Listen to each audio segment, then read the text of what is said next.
Сәлем баршаңызға. Сіздермен Ұлдынай қазақша рецепті каналыма қош келдіңіз.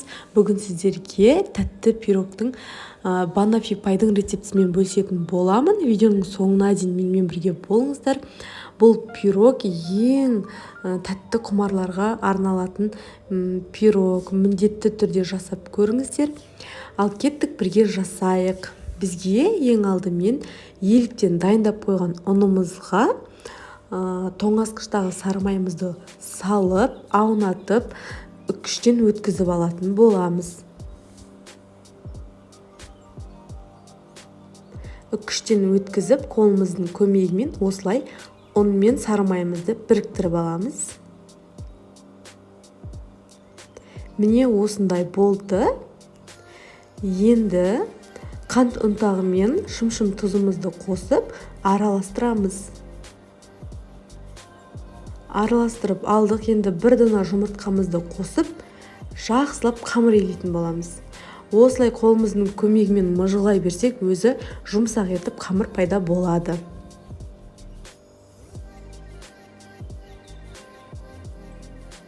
Міне қамыр пайда болды.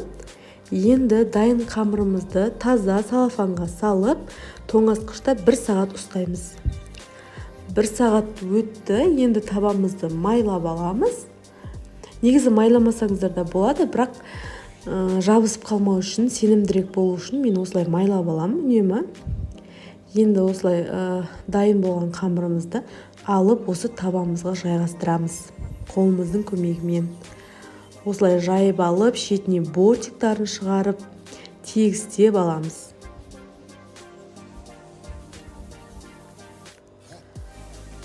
Осылай вилканың көмегімен де ортасын тесіп шығамыз, және қызып тұрған пеште 20 минут пісіріп алатын боламыз. 180 градуста. Мінекей пісіп шықты. Енді варенкамызды үстіне жайып орналастырып шығамыз. Менде 1 банка варенка кетті. Осылай әдемілеп бетіне жағып шығатын боламыз. Жағып шығып алдық. Енді бананымызды кесіп турап дайындап аламыз. Менде 2 банан кетті. Ұзынша етіп қиғашына кесіп турап аламыз. Осылай міне енді бетіне қойып әдемілеп жайғастырып шығамыз.